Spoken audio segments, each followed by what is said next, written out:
Well, I'm Elle, from this adorable little country in Europe. Fun fact, my life was mapped out before I even took my first breath. Don't forget to hit like and subscribe for my very own fairy tale tea. So here's the deal. On the day my mom was about to give birth, she had this wild dream that her daughter, aka me, was destined to become a queen. The very next day, she woke up, went into labor, and boom, there I was. The moment I let out my first cry, she looked at me and said, "Queen never cries." I zipped it. Even the doctors were in awe. Little did they know her words were total prophecy. From then on, my mom got laser focused on making me royal ready. Crowns, scepters, and endless lectures. But me? I was more about running around outside. One day I met this badass martial arts master who decided to train me. She taught me some ancient moves, and soon enough I could yeet anyone who messed with me. That's probably why I love exploring. There's always something cool to learn. One morning, just as I was about to sneak out for training, Mom caught me. Ow, ow, ow! Turns out we had an invite to afternoon tea with the Queen. With one single glance, the Queen picked me to be Prince William's fiancé. My mom was practically doing cartwheels. Mom, what's a fiancé? Can I eat it? Sweetie, it means you're going to marry the prince and become a princess. I mean, any kid would probably lose their mind over this. But marry Frog Boy William? It's a hard no from me. Of course, I didn't get a say. Mom packed me off to the palace to learn royal etiquette, and let me tell you, it was mid at best. Why? William was constantly up in my space. I aced royal etiquette. What about you? Oh, a B? Guess you bowed at the wrong angle. It's supposed to be 45 degrees, not whatever that hunchback turtle pose that was. Ugh, he was insufferable. But I had plans to serve him humble pie in self-defense class. I'll go easy on you, since you're a girl. Oh, it's a nay for me. If I win, you're giving up your title. I got into a defensive stance as William charged at me. I dodged every attack with ease, then smacked him on the head with my bare hand. He immediately burst into tears, bawling like a baby. How dare you! Guards! She hit the prince! The guards rushed in, but I wasn't about to back down. I went full ninja mode, taking them all out. William kept bawling. Oh, that is so unfair! Unfair? Wanna try me again? That shut him up real quick. Bruh, you got owned by a girl! That's next level embarrassing! Oh yeah? Wanna find out what that feels like yourself? He bolted. That was Jasper, William's cousin. He was always looking for ways to humiliate William, probably out of jealousy since William was destined to be king someday. Honestly though, I kind of felt bad for Will. So I went over and kissed his boo-boo. See? My mom says this helps. That's not even a thing! After that, William totally changed. He still stuck to me like glue, but now it was to bring me gifts and help me sneak out of the castle for adventures. I even dragged him to a flower field once where he carefully wove a ring of wildflowers and gave it to me. When we grow up, I'm gonna marry you. Then he kissed me on the cheek. Little me was totally swooning. Life in the palace didn't suck as much with him around. What started as puppy love turned into something real, but then disaster struck. The Queen passed away. William was a wreck, and I did my best to be there for him. On coronation day, he put on the royal robe. But he was too young to handle the kingdom, and the court wasn't exactly rooting for him. Then there was Jasper, always scheming and ready to snatch the throne. Jasper put guards on William 24/7 and kept me under surveillance too. No more sneaking out for me. But I knew William needed me now more than ever. I went to check on him. No answer. My gut said something was off, so I busted the door open. And there he was, being dragged away by a man. I lunged at him and got him to drop Will. Will screamed for the guards and the guy bolted. But not before I sank my teeth into his arm. He screamed, but as he made a run for it, my head collided with the chandelier. Everything went dark and I passed out. When I came to, I had no clue where I was. Miss, are you okay? Startled, I headbutted him without thinking. Who are you? And why the heck are you trying to kidnap the king? Also, where even is this place? Before I could blink, I felt the ultimate double attack. Both my ears were getting yanked. Ah! Don't you dare hurt our dad! Mira! May! Let her go! The two girls reluctantly let me be. Listen, we don't want trouble, okay? Yeah, right. You don't want trouble, but you kidnapped the king? I know it sounds extreme, but we had no choice. I'm the chief of a poor village far from the capital. Ever since the king took the throne, our resources have been cut and we've been left starving. I tried to get an audience with him, But that one royal official wouldn't even let me in. Cut resources? That doesn't make sense. William would never let that happen. He only wants the best for his people. Then why not see for yourself? We need to make him witness it firsthand. I was skeptical, but figured he could be telling the truth. All right, take me to your village. I'm William's fiance, and if what you're saying checks out, I'll report it to him myself. If you insist, then follow us. Big mistake. The man made me walk miles. My shoes were practically disintegrating. Ever heard of a taxi? No? Cool. But that wasn't even the worst part. I had to hike up mountains, wade through rivers, and survive a literal snowstorm just to get there. When we finally arrived, I was floored. The village was breathtaking. Lush greenery, fresh air, it was vibes. The villagers ran out to greet the chief and his daughters. They looked so hopeful, expecting to see the king. Instead, they got me. Hey, I'm hopeful too, okay? Great, then help us out. Wait, what? What better way to understand our life than to live it yourself? Were they trolling me? First, no running water because the palace cut the supply to save resources? Nonsense! So I had to walk miles to fetch water from a lake. Then I worked in the fields with zero equipment because they didn't have enough fuel for machinery. My hands were blistered. And cooking? Had to start a fire from scratch. By the time I was done, I was sore everywhere. Finally, I thought I'd earned some rest. I sank into a warm bath, feeling all when the lights started flickering like a horror movie. Then poof, out they went. What the fudge? What do I do now? Suddenly, a dim light appeared and a creepy face came into view. I screamed like I'd never screamed before. Chill, it's just me. The power's out and Dad sent me to bring you a lantern. Jeez Louise, talk about a jump scare. I joined the villagers around a campfire where the chief shared some fairy tales. Honestly, the vibe was cozy and way more wholesome than I'd expected. I can't believe how much you guys have to go without, but you're so resourceful, it's inspiring. Well, we do our best. But it's not enough. If this keeps up, we won't survive much longer. That's serious. I need to get back to William and tell him right away. Just then, the fire was snuffed out and a squad of guards stormed in, looking big mad. Time to pay your tribute to the palace. What a tribute? William would never order something like that. We have nothing left. You've already taken everything. Still talking back? No money? Then take a beating! They started cornering the villagers, but I wasn't having it. Back off! How dare you treat innocent people like this? And who do you think you are, little girl? I punched the captain so hard he saw stars. Then the others rushed at me. Fine by me. I flipped, kicked, and unleashed every move my master taught me, taking them down one by one. For the finale, I landed a high kick that knocked the last guy flat. So, do you get who I am now? These moves. You're the king's fiancé and martial arts master? Retreat! The villagers erupted into cheers, thanking me for saving them. But the next morning, things escalated fast. A line of shiny cars pulled up, and out stepped William. I ran to hug him, but his face turned cold when he saw the chief. Wait, Will, you've got it all wrong! Let me explain! I told him everything. He reluctantly called off the arrest, but still looked furious. Elle, the guards reported last night that these people attacked them. I can't let you stay here anymore. He dragged me into the carriage without another word and took me straight back to the palace. I tried explaining, but he wouldn't listen. He thought I'd been brainwashed. Fine! If you won't do anything, I'll handle it myself. That night, I snuck into the royal food storage, loaded up a truck, and was about to drive off. But just as I reached the gate, the guards swarmed me. Before I knew it, they had me in cuffs. Well, if it isn't the king's beloved fiancé, what could have gone so wrong that you had to steal food? Such a shame that a pretty face like yours is heading to jail. Who said she's going to jail? He shoved Jasper aside and freed me.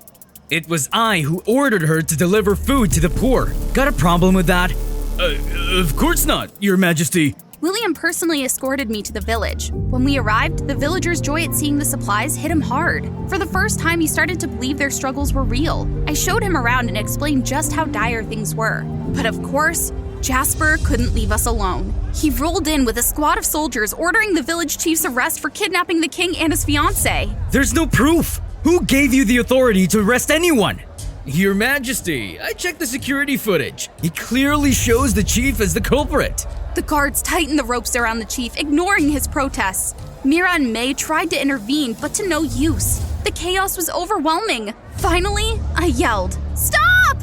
I can vouch for him. He has a good reason. Listen to what he has to say.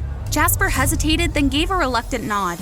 It was him who blocked me from meeting the king. He's the one who's been sending soldiers to extort money and resources from us. Lies! Stop making things up! Ask the villagers. They'll tell you the truth. The villagers stepped up, all shouting their agreement. What are you waiting for? Arrest this traitor! But no one moved. Jasper let out a chilling laugh. These men follow me now. You think you still hold the power, your majesty? Your throne is crumbling beneath you. Guards, seize them all. I pushed William out of harm's way and leapt into the fray. Every move my master had taught me came flooding back as I fought off soldier after soldier. But there were too many. Just as I was cornered, William and the chief rallied the villagers. With torches, pitchforks, and sheer determination, they fought back, overwhelming the soldiers and pinning Jasper down. You peasants can't do this to me! You thought you could outsmart me? Jasper, my authority isn't something you can toy with.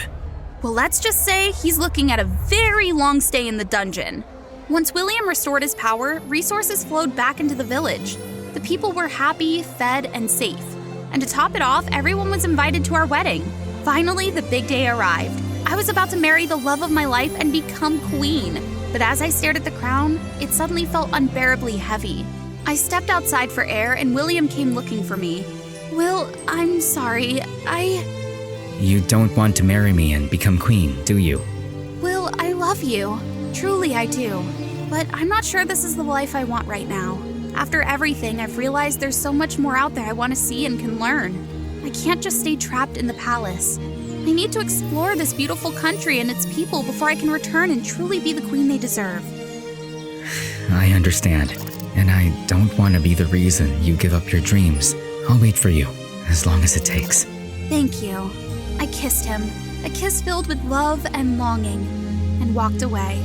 I knew he was watching me go, but I also knew that when I returned, I'd be stronger, wiser, and ready to stand by his side. This is the adventure of my life, and I'm ready for it.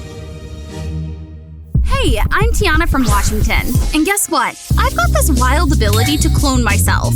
Okay, not really. That's my twin brother Felix, who's a little better looking than me. Just kidding. This isn't a fantasy story or anything. Felix and I, we're inseparable. We look so alike that even our parents mix us up sometimes. Yeah, they even dressed me up in a skirt once when we were kids. Honestly, it looked good on you. No, it didn't! Anyone else got a twin brother out there? Comment below. And don't forget to like and subscribe to hear more of our story. You won't regret it. I was born 2 minutes after Felix, which made him the older brother. I was a sickly kid, so I was homeschooled. Felix stayed home too, so he was basically my only friend. We did everything together. I'd play Legos and toy cars, and Felix would humor me by playing with my dolls. In my eyes, he was perfect. Staying home all day is so boring. I want to go outside. What for? We're having fun right here. Sure, it's fun, but if we don't go out, we're missing out on stuff that's 100 times more fun. Don't you think so? When middle school came, Felix insisted on going to school. And just like that, my lonely days began. Every day, I waited for him to get home so I could talk to him. I poured my feelings into my diary, even made up stories. It helped me escape the loneliness. I'm home! Let's go play on the grass! Today in class, we talked about dreams. But honestly, I still don't know what mine is. What about you? I want to be like you and be by your side. Felix laughed like I was joking, but I meant every word. So on our 16th birthday, I begged our parents like crazy to let me go to school with Felix. Luckily, my health had improved a lot, so they eventually agreed, even though they weren't thrilled about it. I immediately went on a shopping spree to buy all the cool clothes like Felix, and I dressed almost exactly like him. I tried to act all confident by talking with some sass. I even tried to cut my hair short to match his, but Mom stopped me. Absolutely not! You're a girl, remember? You trying to make it so I can't tell you two apart? So my hair stayed only this short. I was beyond happy to be with Felix every single day again, sticking to him like glue wherever he went. The hallway, the gym, the classroom, pretty much everywhere except the bathroom. Oh wait, actually, it's been 3 minutes. What's taking him so long in there? Tiana, what the fudge are you doing here? Soon enough, we became a school sensation because Felix is super popular. The thing is, he's got brains and I've just got, well, a big butt. When Felix got obsessed with skateboarding, I tried learning too, but kept face planting. Right when I was about to give up, Louis, the captain of the ballet club, walked by giving me this look like, ugh, condescending much? What a jerk. What are you looking at? Need a hand? Nah, you just focus on your little frilly ballet stuff. Hey, what's that supposed to mean? Better than copying your brother all the time. I'll take that as a compliment, 'cause my brother's awesome. Everything was fine until recently when I started noticing something off. Felix started coming home super late, always texting and laughing to himself. And on top of that, he stopped going to school with me. I've got group work to do. I'm heading out early. Group work? At 6 a.m.? You serious, bro? I knew something wasn't right, so I followed Felix. And I couldn't believe my eyes when I saw him with some girl. Ah! Who the heck is she? What's this? You have a girlfriend and you're cheating on me with her? No. She's my sister. So this is why you've been ignoring me lately, huh? You know how much this hurts. This one's a bit, cuckoo in the head. Talk to you later. That day, Felix tried to make it up to me with snacks, saying he still cared. It helped a bit, but I felt like he was pulling away. I missed our bond. If only my life was as perfect as the stories I wrote. Then I came up with the perfect plan to get Felix back. Ditch the girlfriend. So I followed them on their date. And what the heck? They were about to kiss! I ran over and shoved the menu between their faces. Your lips, they're kind of dry, huh? Yeah, so are yours, I guess? What the waffles? But I wasn't done yet. I also disguised myself as a fortune teller at a carnival to execute my master plan. Hey, you there! Yes, you! You have a twin sister, don't you? The two of them quickly made their way into my booth. I could hardly keep a straight face seeing how freaked out they were. Lady? How do you know that? Obviously, I have powers. Then, can you tell me if I'll have a long, happy relationship with this girl? Absolutely not. You two are totally incompatible. Marry each other and it's straight to Disaster Town. Suddenly, out of nowhere, a feather flew into my nose. Then I sneezed and my wig flew off. What is this? It's you again? And with that, Felix dragged me out. When are you going to stop? Don't you have anything better to do? Find a hobby. Stop causing drama. Causing drama? Have you ever thought about why I'm doing this? Why? Let me spell it out for you. You copy everything I do. You cling to me 24/7. Even mom's not this controlling. Who do you think you are? I was frozen. Tears started rolling down my cheeks. You're right. I'm nobody. I just wanted to stay close to you, my best friend. But fine, I won't cling anymore. You're just as ordinary as anyone else. I stormed off and went home feeling worse than ever. If Felix thought that about me, then I'd show him what bitter really means. From this moment on, I was going to be his enemy. I did a complete 180. Dressed like a princess, acted sweet, and joined academic clubs. Felix was totally thrown. But the biggest change? I humbled myself and joined the ballet club, which was run by that annoying Louis. I thought he'd make fun of me, but surprisingly, he didn't say a word and actually helped me a lot. But then… Hey, are you really sure you want to learn this? Your mind seems like it's off in another world. Hey, don't underestimate me. I can do this. Let's just keep going. Throughout the practice, I realized Louis wasn't as bad as I had thought. He was actually really nice. We stayed back a bit after practice and I learned more about him, like how he'd gone through a lot to get to where he was now. The practice left me sore all over, and as if that wasn't enough, I ran into Felix at home. He was watching MDA, the show we used to watch together. But from now on, I was going to hate it. I grabbed the remote and switched the channel. Hey, I was watching that! Well, now it's my turn. Well, now it's my turn. What's wrong with you? What's wrong with you? Stop copying me! Stop copying me! So to get back at him, I set my phone alarm, and at 2 a.m. the next morning, I barged into Felix's room. Felix, wake up! You're late! It's 8 o'clock already! Felix, half asleep, jumped out of bed, then realized something wasn't right. Wait, why aren't you ready for school? Oh, I have cramps, so I'm staying home today. Okay, thanks for waking me up. Appreciate it. But even pulling pranks on Felix didn't make me feel better. I thought about what was next on my plan for a total transformation. Getting a boyfriend. Yeah, if Felix could have a girlfriend, then I could totally date too. So anytime someone asked me out, I'd say yes. But none of those relationships lasted more than a week or two. I didn't know if I was going down the right path, but the one thing that kept me going was ballet practice and talking to Louis. I wasn't getting any better at dancing, but at least we talked a lot. Today, Louis was late, so I pulled out my diary and started writing again. I had been so caught up in all the drama lately that I'd forgotten about it. After a while, Louis finally showed up. During practice, as usual, I got distracted and ended up with a minor injury. Louis sat down beside me and said, We've known each other for a while now, but I still feel like this isn't the real you. I mean, you're forcing yourself to fit into this place. I don't know. I just want to be with someone. It used to be my brother, but now I'm not sure. Why do you need to be someone? Why not just be yourself? Because I'm nobody. You wouldn't understand. The next morning when I got to practice, Louis handed me my diary. I'm sorry, but I read it. I have to say though, your stories are really good.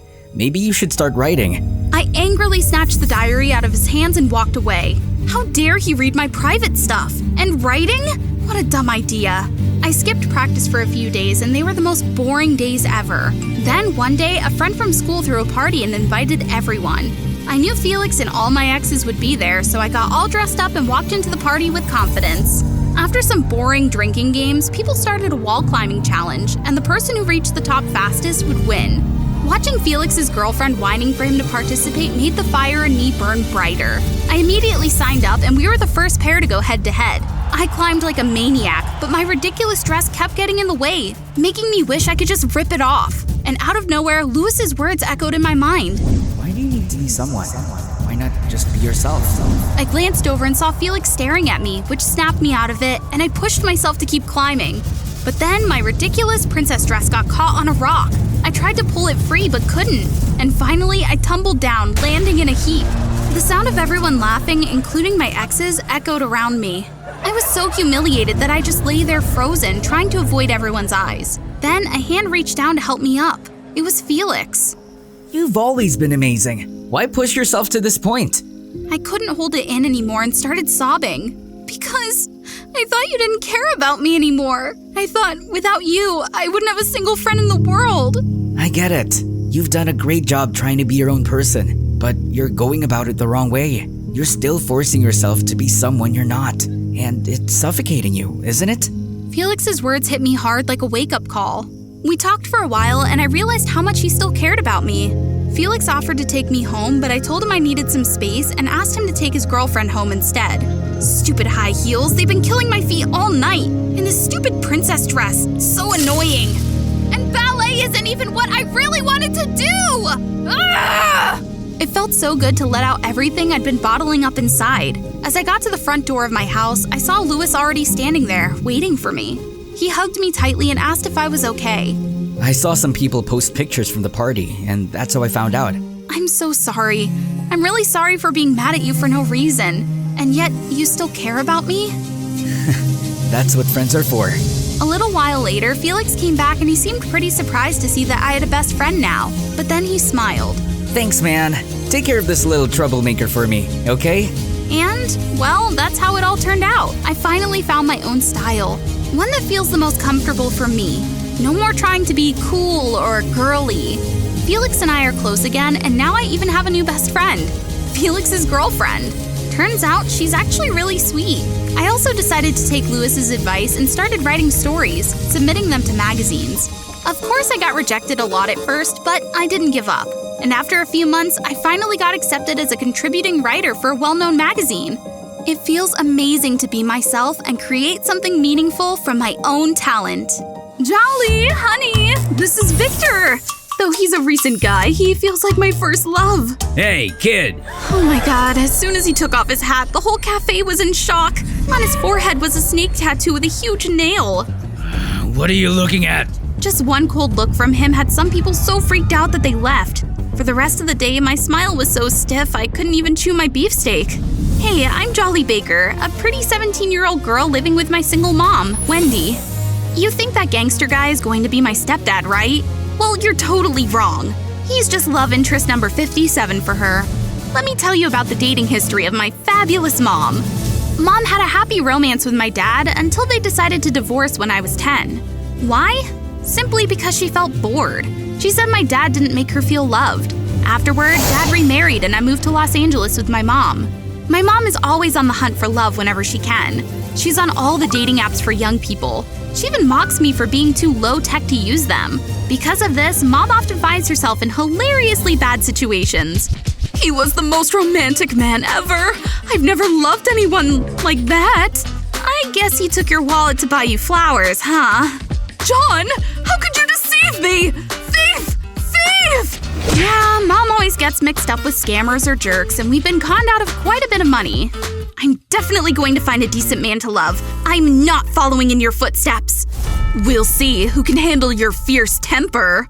And without making my mom wait too long, I finally found my dream guy. Look at Tommy. My future boyfriend has to be like that. Handsome, good at sports. Nah, the man I like has to be mature, sophisticated, a real green flag. Oops! A guy from class accidentally stepped on it.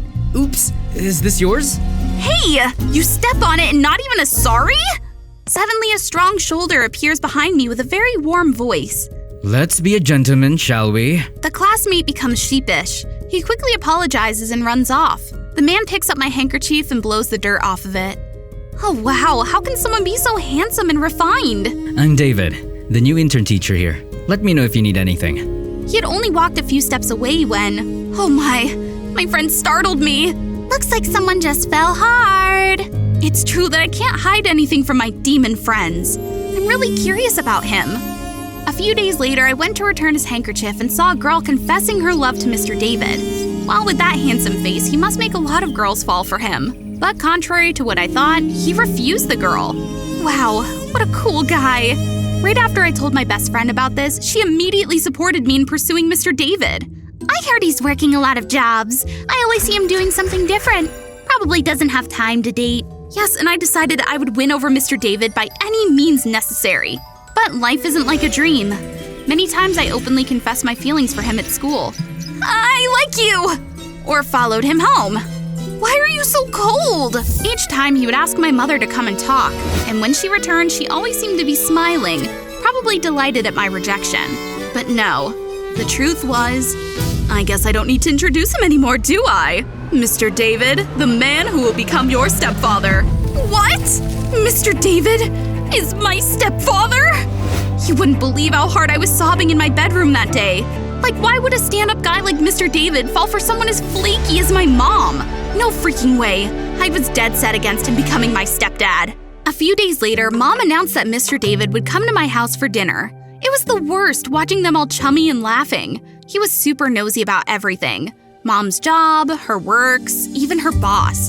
And there's Mom, acting all googly-eyed and childish as Mr. David cuts her steak. Seriously? Ew! Mom doesn't even like steak. She dumped Mr. Smith 2 weeks ago just because he took her out for steak instead of sushi. Ouch! Honey, there's no Mr. Smith. She's just kidding around. Dinner was like a minefield of snarky exchanges between me and Mom. That evening, Mr. David was about to leave when Mom showed up in this skimpy nightgown. The look on his face was priceless. He stammered. I think I should go. Thanks for the dinner. He turned to leave, leaving Mom looking totally shocked. He's too decent for you, Mom. He's not your type. And who told you he's not my type? That's exactly why I want to marry him. All right then, let's see if he's actually that brave. That night, I hopped online and ordered a pregnancy test and a fake ultrasound paper. Guess how Mr. David will react when he sees these things in Mom's bag. Just like I planned, the next afternoon while we were waiting for a guest, I got Mr. David to help look for something in Mom's room. He saw the pregnancy test and ultrasound paper I had prepared and was extremely shocked. Whoa, check this out, Mr. David! An ultrasound that's a month and a half old? That was before you even met my mom. Mr. David ran out to confront Mom. Wendy, I found these in your bag. What's this about? Mom looked totally baffled. There's no way he'd stick around after this. But then, to my utter shock… I really like kids. No matter what the circumstances, I'll help raise them with you. Oh, that must be your boss. I'll get the door. What in the world? If you keep sticking your nose into grown-up matters, you're not gonna like what happens next. I thought Mom was just messing around, but nope, she was dead serious. A few days later, we got the news. Mr. David was quitting teaching for good, and Mom had submitted a transfer request to San Diego to be near my grandma. She didn't even ask for my opinion before deciding everything. Why do I have to move in with Grandma? And why is Mr. David not teaching anymore? Mr. David has taken an accounting position at my company to be closer and take care of me. And you're moving in with your grandma because David and I are getting married soon. You can come back when you've reflected on your actions. And a week later, I was shipped off to Grandma's house. Jolly, my dear. David is a good man. You shouldn't hang on to feelings for someone who doesn't care about you. Instead, as a daughter, you should be happy for your mother. Maybe Grandma was right. I shouldn't be stubborn over someone who doesn't love me and should feel lucky that my mom's remarrying a decent man like Mr. David. After a few days, I accepted everything and attended my mom and Mr. David's wedding. That day was absolutely momentous. I saw my mom in her stunning wedding dress, beaming like in the wedding photo of my parents. The moment Mom said yes to marrying Mr. David, I really hoped this time Mom would change. Goodbye to my first crush. David, do you take Wendy Baker to be your wife? Suddenly, Mr. David stared intently at a guest in the second row, Mom's boss. He sprinted forward and tackled the man. At the same moment, Mr. David's family members subdued all the colleagues from my mom's company. Am I dreaming? What kind of bizarre event is happening at my mom's wedding? Stay down! You are under arrest! Turns out Mr. David was an agent involved in a sting operation investigating tax evasion at the company my mom worked for. Even his teaching job and getting close to my mom were part of his plan. That's why my friend always saw him in many different disguises. Why didn't he approach Mom's boss directly? It was too hard to get close to the family of the company owner. So he chose Mom, a gullible, love-struck woman. Though it took some time, the success rate was definitely higher. And as you can see, thanks to Mom, he got the accounting position at the law-breaking company. Even now, I'm still shocked by it all. Everyone at the wedding was paid to keep quiet about Mr. David's identity. As for my mom, she received 5 times that amount as compensation, but that probably wasn't enough to heal her broken heart. After that incident, Mom didn't rush into any new romances. That gave us time to talk and understand each other better. I also saw Mom in a new light. I no longer tried to hold on to feelings for someone who didn't care about me. Instead, Mom and I spent time healing together after that earth-shattering event.